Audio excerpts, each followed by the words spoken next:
Maqaa Abbaa, maqaa Ilmaa, kan Hafuura Qulqulluu Waaqa tokkootti. Ameen.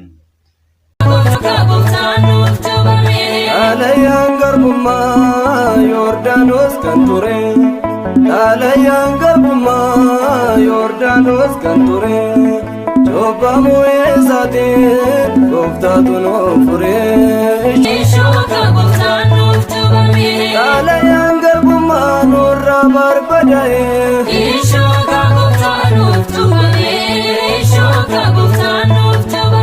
Gammada namoota elelleen farfadha.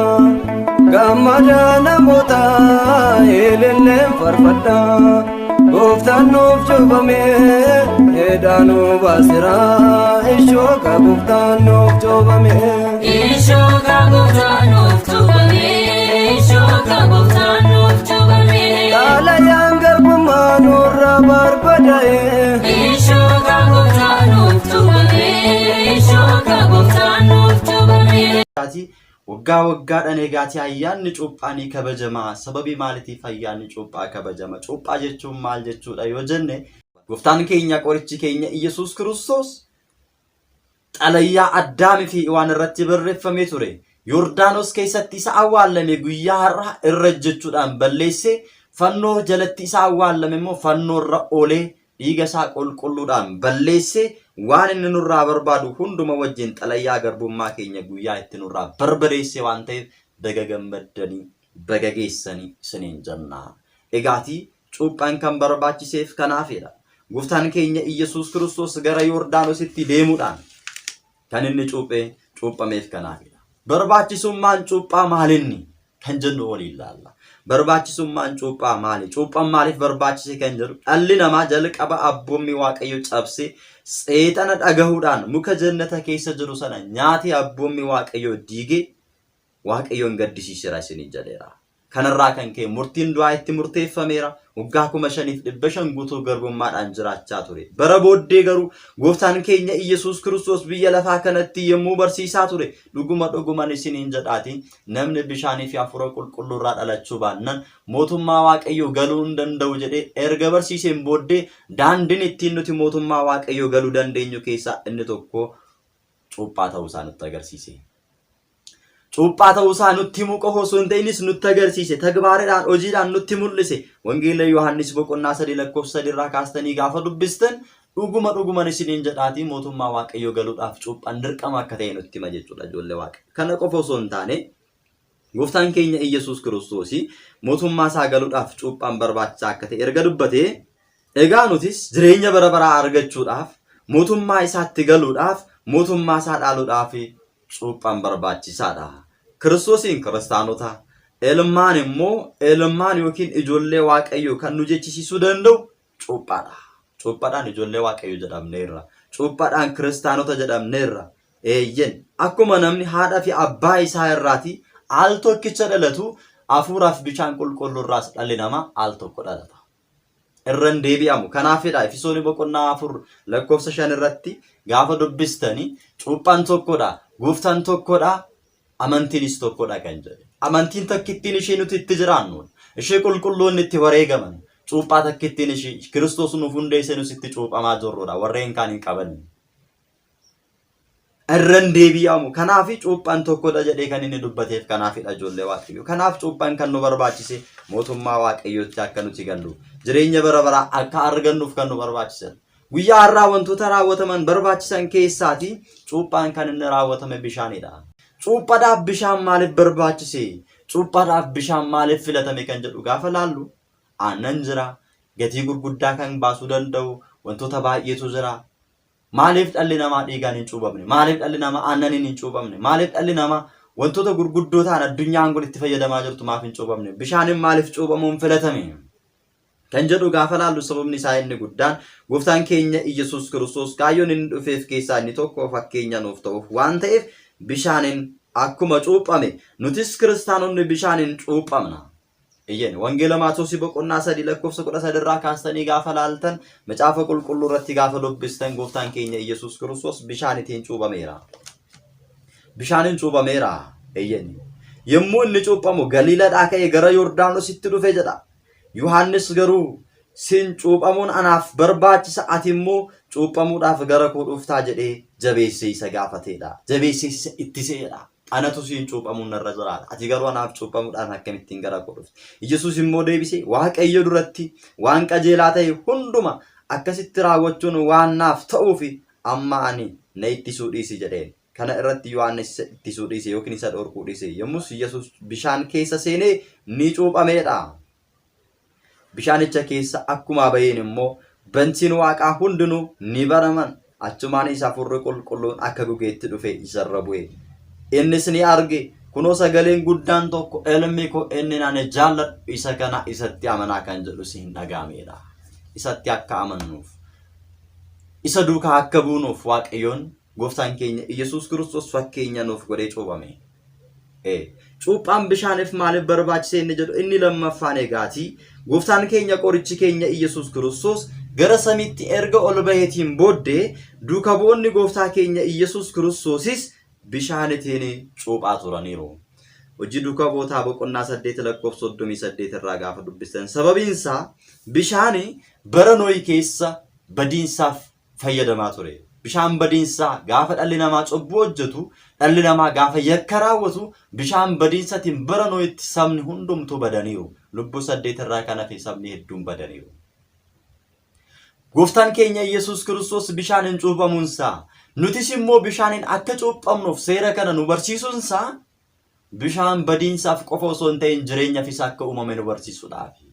Bishaan badiinsaaf qofa osoo hin ta'in mootummaa Waaqayyoo kan ittiin gallu Hafuura Qulqulluun itti dabalamee cuuphamne haaltu mootummaa isaa akka ittiin ta'uu dandeenyu fayyina keenyaaf illee iddoo guddaa akka qabu nu barsiisuudhaaf jecha Gooftaan keenya Yesuus Kiristoos maalummaa bishaanii nu barsiisuudhaaf jecha bishaaniin cuuphame. Inni sadaffaan immoo gaafa ilaallu egaa bishaani bakka hundumatti kan argamuu fi nama hundumaaf wal qixxeedha. Bishaan bakka hundumatti kan argamuuf nama hundumaaf wal qixxeedha. Hiyyeessaafis sooressaafis wal qixxeedha. Gatii malee argachuu kan dandeenyu waan ta'eef cuuphanis akkasuma nama amane hundumaaf nama amane cuuphatti amane cuuphame hundumaaf gatii malee dhamaatii malee mootummaa Waaqayyoo kan ittiin galuu dandeenyu wal qixxummaa kan agarsiisudha. Kan cuuphamee fi kan amane ni fayya. Kan hin cuuphamne kan hin amanne itti murteeffama jedhee macaafa qulqulluutti irratti akkuma dubbate Maarqos boqonnaa 10:16. Itti amanne irra taanaan hunduma keenyaaf wal qixxeedha. Hunduma keenyaaf qixa mootummaa Waaqayyoo kan ittiin galuu dandeenyudha. Bishaani akkuma xuraa'ummaa qaama keenyaaf uffata keenya isa xuraa'e ittiin qulqulleeffannu bishaaniin yommuu dhiqatan akkuma xurii namarraa qulqulleessu akkasuma cuuphanis cubbuutiin lubbuu xuroofte sana yommuu cuuphamne qulqulloofnu ijoollee Waaqayyoo nu taasisuu danda'a cuuphan. Cuuphaan ijoollee Waaqayyoo nu taasisuu danda'a. Raajichi Hisqeeli bishaan qulqulluu yookiin taliila isinittiin facaasa isinis xuraa'ummaa keessanirraa waaqolii tolfamoo keessanirraa ni qulqullooftu jedhee Hisqeelii boqonnaa 36:25 irratti kan dubbateef kanaaf. Kanaaf cuuphaan mallattoo fayyina keenyaati. Gara gaafii biraatti gaafa darbinu Gooftaan keenya Yesuus Kiristoos maqaa eenyutiin cuuphame?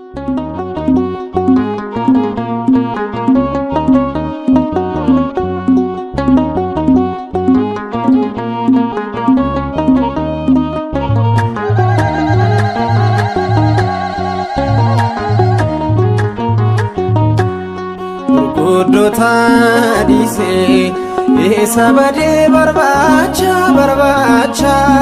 gurguddoota dhiisee isa badee barbaacha walakkaa galaanaa walakkaa galaanaa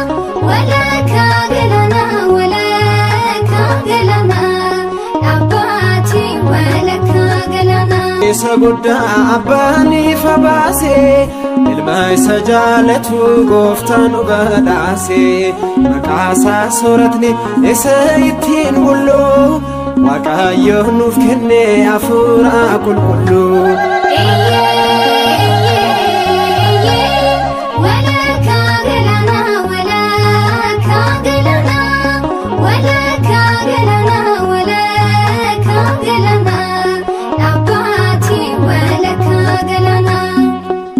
irratti arginaan Yordaanos umaasaa kellaatti deebi'ee mul'ise sodaasaa gooftaan hunda uume gaduuf qabuudhaani cuuphamuu isaan kunuunuuf bu'ee nagaani.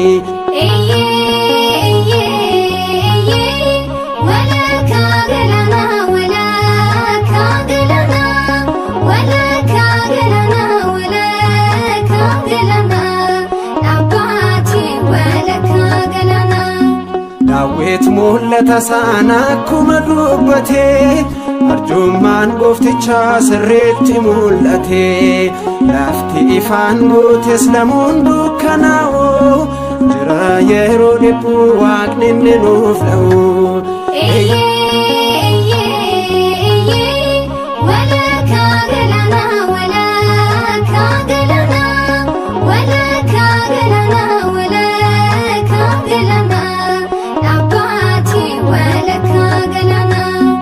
Jireenyi gabrummaa seexaan harkaa ba'ee aangoo Yesuusiin barbadaa'ee galataaf dhaabannee nutis dhugaa baana maqaa Kiristoosiin gurguddoota dhiisee isa badee barbaacha gurguddoota dhiisee isa badee barbaacha walakkaa galaana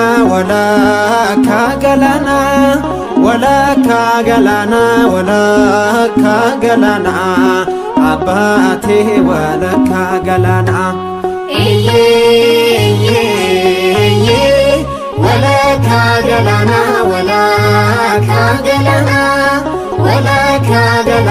Walakkaa galaana abbaatee walakkaa galaana. Adigootasa watasaate negede adigootasa watasaate negede Maikele bayre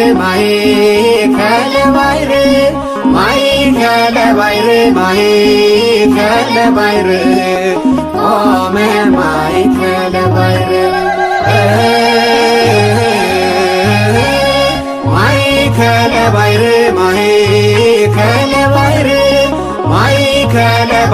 Maikele bayre ome Maikele bayre.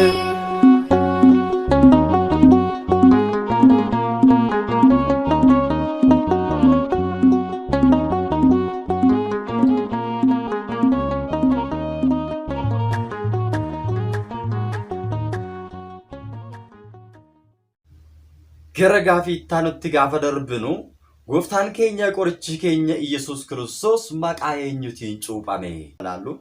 Gooftaan keenya qorichi keenya Iyyasuus Kiristoos Yohaannisitiin yommuu cuuphamuudhaaf jedhu Yohaannisiin immoo warra kaan maqaa keetiin, maqaa abbaatiin, maqaa Hafuura Qulqulluutiin hin cuuphaan ture. Siin immoo eenyuudhaan hin cuuphaa jedhee gaafate. Maqaa abbaatiin yoon jedhe ati abbaa keessa, abbaanis si keessa jira. Yoon maqaa ilmaatiin jedhe ilmi immoo sumadha. Maqaa Hafuura Qulqulluutiin yoon jedhe Hafuurri Qulqulluun jireenya keetiidha. Kanaafuu maqaa eenyutiin si cuuphu jedhee gooftaa keenya Iyyasuus Kiristoosiin ni gaafate Yohaannis. Yeroo kana gooftaan keenya qorichi keenya Iyyasuus Kiristoos deebisee akka malka tsaadiqitti aangoon lubummaa kee bara baraan kan ta'e ifa kan namaaf ibsitu ilma abbaa kan taate yookiin ilma waaqa jiraataa kan taate yaa isa bara baraan jiraatu maaloo cubbuu koo irraatii na qulqulleessi jedhiitii na cuubiittiin jedhee Yohaannisis akkasuma jedhee isa cuuphe. Kanaaf gooftaan keenya Iyyasuus Kiristoos akkaataa kanaanii kan inni cuuphame. Gara gaafii biraatti gaafa darbinu Yohaannis gooftaa keenya Iyyasuus Kiristoos gaafa cuuphu harka isaatiin hin xuqne. Maaliif ilaata? Gooftaa keenya Iyyasuus Kiristoosiin yeroo cuuphu Yohaannis harka isaatiin hin xuqne. Sababiin isaa Yohaannis cuuphaadhaan isa dibee jedhanii namoonni akka hin dogoggorreefidha. Sababiin isaa bara sana gooftaa keenya Iyyasuus Kiristoosiin caala Yohaannisiin duukaa bu'aa waan turaniif yeroo sana Israa'eloonni. Kanaafuu Yohaannis osoo harka isaa irra kaayera ta'e gooftaa keenya Iyyasuus Kiristoos Yohaannistu cuuphaadhaan isa dibee isa muude jedhanii akka hin dogoggorre Yohaannis harkasaa irra hin keenye. Lammaffaa immoo waaqummaan yookiin malakootii harkaan tuquu waan hin danda'amneef iccitii tokkummaa fi sadummaa achitti ifa waan taasiseef kabajni Kiristoos waan ifa baheef waan mul'ateef kanaafiyyuu ibidda sana malakootii sana harkaan tuquu waan hin danda'amneef harka isaatiin hin tuqne. Gara gaafii biraatti gaafa darbinu gooftaan keenya Iyyasuus Kiristoos halkan keessaa sa'aatii 10 cuuphame. Maaliif sa'aatii 10 halkan keessaa filate?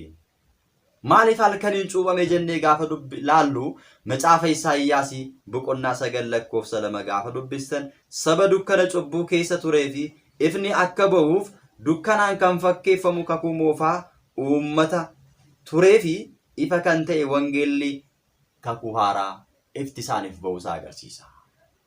Dukkana keessa kan turan kakuu moofaa keessa waggaa 5,500 guutuu garbummaa jala kan turan dukkanni sun gara bariitti deemaa waan jiruuf bari'aa deemaa waan jiru gooftaan keenya Iyyasuus Kiristoos ifa isaanii ta'ee isaaniif dhufuusa ani ifa biyya lafaati akkuma jedhe. Ani ifa biyya lafaati akkuma jedhe ifa isaaniif ta'ee dukkanicha keessaa gara ifaatti isaan dabarsuudhaaf dhufuusaa kan agarsiisudha. Lammaffaa irratti gaafa laallu gooftaan keenya qorichi keenya Iyyasuus Kiristoos maaliif halkaniin cuuphame jennee gaafa laallu gooftaan keenya dhalachuunsaa cuuphamuunsaa du'aa ka'uunsaa lammaffaa deebi'ee dhufuunsaas halkanidha waan ta'eefidha. Halkan keessaa sa'aatii 6:00 kan inni dhalate. Kan inni cuuphames halkanidha.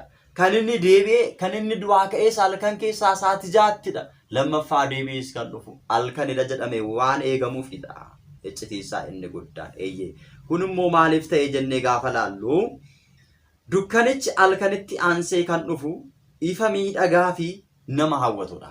Dukkanicha booddee kan dhufu ifa miidhagaa ta'e ifa nama hawwachuu danda'u namoonni dukkana keessaa baanii kan itti wal arguu danda'an ifa miidhagaa kan nama hawwatu waan ta'eefidha. Akkasuma dukkana sii oliirraati gara ifa mootummaa isaatti dukkana du'aa jalaa gara ifa jireenyatti ammallee dukkanaa fi abdii kutachiisuu keessaa gara jireenya abdii bara baraatti ba'uu keenya kan agarsiisu waan ta'eef gooftaan keenya Iyyasuus Kiristoos halkaniin cuuphame. Gara gaafiittaa nutti darbina. Afurri qulqulluun bifa gugeetiin gooftaarra bu'uunsaa maal fakkeenyadha? Bifa gugeetiin gooftaa keenyarra bu'eera. Kun immoo kan agarsiisu maalinni yoo jenne kan isarra bu'e gugeedha malee afura qulqulluu miti akka hin jenneefidha. Halkaniin gooftaan keenya Iyyasuus Kiristoos kan cuuphame. Gugeen immoo allaattiin immoo halkan hin deemtu. Osoo guyyaa cuuphameera ta'e kan isarra bu'e afura qulqulluu osoo hin taane gugeetu irra qubate jedhanii namoonni akka hin dogoggorreef gugeen immoo halkan waan hin deemneef gooftaan keenya Iyyasuus Kiristoos halkan cuuphamuunsaa afurri qulqulluun bifa gugeetiin dhufee gaafa irra qubatu gugeen halkan waan hin deemneef kan irra bu'e gugee osoo hin ta'in afura qulqulluudha. Garuu bifa maaliitiin? Bifa gugeetiin dhufee irra qubachuusaa kan agarsiisudha jechuudha. Gaafii biraatti gaafa darbinu taabonni maaliidhaaf cuuphaadhaaf gara lagaa deema? Taabonni gara lagaatti deemee laga ni bula. Sababiin isaa maaliif jennee yoo ilaalle gooftaan keenya Iyyasuus Kiristoos taabotaan fakkeeffama. Akkamitti yoo naan jettan taabonni muka hin cinnee fi hin jijjiiramne irraa hojjetame. Gooftaan keenya Iyyasuus Kiristoos cubbuun kan isatti hin jirre qulqulluu waaqa bara baraa qulqulleettee dubaroo maarame irraa foon ishee foon lubbuu ishee irraa lubbuu fudhatee kan dhalachuunsaa taabonni muka hin cinnee fi hin jijjiiramne irraa kan hojjetame isa jechisiiseera. Gooftaan osoo addaan hin bahinsa hin qabaatin amala waaqummaa fi amala namummaa uffatee tokko ta'uuf muka hin cinnee fi hin jijjiiramne jedhameera. Ijoollee Waaqayyoo taabota jechuun doonii jechuudha. Haala kanaanii immoo gooftaan keenya taabota jedhameera. Malkaa Iyyasuus irratti akka barreeffamee jirutti yaa gooftaa koo Iyyasuus Kiristoos fuula kee ifaa aduu yookiin biiftuu caala ifuu fi galanni haa ta'u.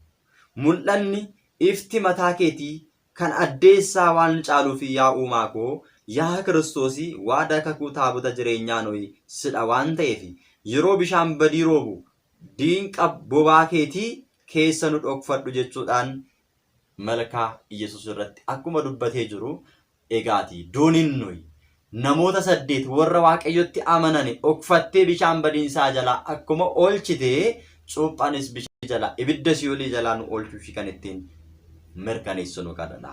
Gooftaan keenya doonii noo itti fakkeeffamuun isaa maaliifi? Taabonni maaliif doonii noo itti fakkeeffama jennee yoo ilaalle lubbuuwwan bara Nohii keessa jirani bishaan badiinsaa jalaa ooluudhaaf doonii sanitti baqatani. Nutis lubbuu keenyaan du'a jalaa ooluudhaaf jireenya bara baraa argachuudhaaf gara bataskaanatti baqachuun barbaachisaadha. Gara Kiristoositti baqachuun barbaachisaadha. Yoo akkas taane yoo Waaqatti amanne jireenya bara baraa argachuu dandeenya. Warreen dooniin Nohii bishaan badiinsaa jalaa nu oolchuu dandeessi jedhanii amanan bishaan badiinsaa jalaa oolaniinu. Warreen immoo dooniitti shakkanii homaa nu gochuu hin danda'u bishaan kun jedhanii hanga morma isaanii jala ga'utti warri sirbaa turan bishaan badiinsaatiin badaniiru. Har'as addunyaa kana buufatanii jireenyi biyya lafaa asumadha, jireenyi keenya asumatti hafa jedhanii amananii Kiristoos irraa addaan bahanii warreen jireenya bara baraa argachuudhaaf hin dhamaane bishaan badiinsaa dukkana si'oolitiin fudhatamuun isaanii hin oolu jechuudha ijoollee Waaqayyoo. Kanaaf gooftaan keenya Iyyasuus Kiristoos kanaan kan fakkeeffameef kanaafidha. Dhumarratti tsooma gahaad kan jedhamu maaliif tsoomama? Tsoomiiwwan jiran keessaati egaa tsooma gahaad kan jedhamu gooftaan keenya qorichi keenya Iyyasuus Kiristoos gara Yordaanosiin gaafa deemu tsoomni gahaad jedhamu guyyaa tokkoof yookiin immoo lamaaf ni tsoomama. Fakkeenyaaf har'aa bara kana 2013 taabonni kan ba'e gara lagaa deemu guyyaa har'aa waan ta'eef har'aa ni tsoomama. Sababiin isaa gahaad jechuun ifa bahuu jechuudha. Maaltu ifa ba'e yoo jennee waggaa 5,500 guutuu Yordaanos keessa dhokatee kan ture xalayyaan garbummaa Addaamii fi Iwaan irratti barreeffamee ture guyyaa har'aa ifa kan itti bahedha. Inni lammaffaan immoo sadummaa fi tokkummaan uumaa keenya Sillaasee kan itti ifoomedha. Tokkummaaf sadummaan Sillaasee kan itti ifoomedha. Gooftaan keenya qorichi keenya Iyyasuus Kiristoos Yordaanos keessatti argame ilmadha. Abbaan immoo ilmi koo inni nani jaalladhu inni jaallatamaa isa kanadha isatti amanaa jedhee duumessa keessaan dubbateera. Hafuurri qulqulluun bifa gogeetiin dhufee irra qubateera. Sadummaa fi tokkummaan Sillaasee guyyaa itti ifa bahedha. Kanaafiyyuu gahaad jechuun ifa bahuu jechuudha. Sababii kanaaf jecha tsoomni kun ni tsoomama. Baga geessanii baga walumaan geenye ayyaanni kun kan nagaa kan jaalalaa kan eebbaa isiniif haa ta'u. Subscribe gochuudhaan share gochuudhaan nu hordofaa. Kanaan booddee qophiilee mimmiidhagoo fi babbareedduu qabannee isiniif dhiyaanna. Gaaffii yoo qabaattan gama koomentiitiin nu gaafadhaa. Wasbaata ለእግዚአብሔር ወለወላዲቱ ድንግል ወለመስቀሉ ክብር ይቆየን። አሜን።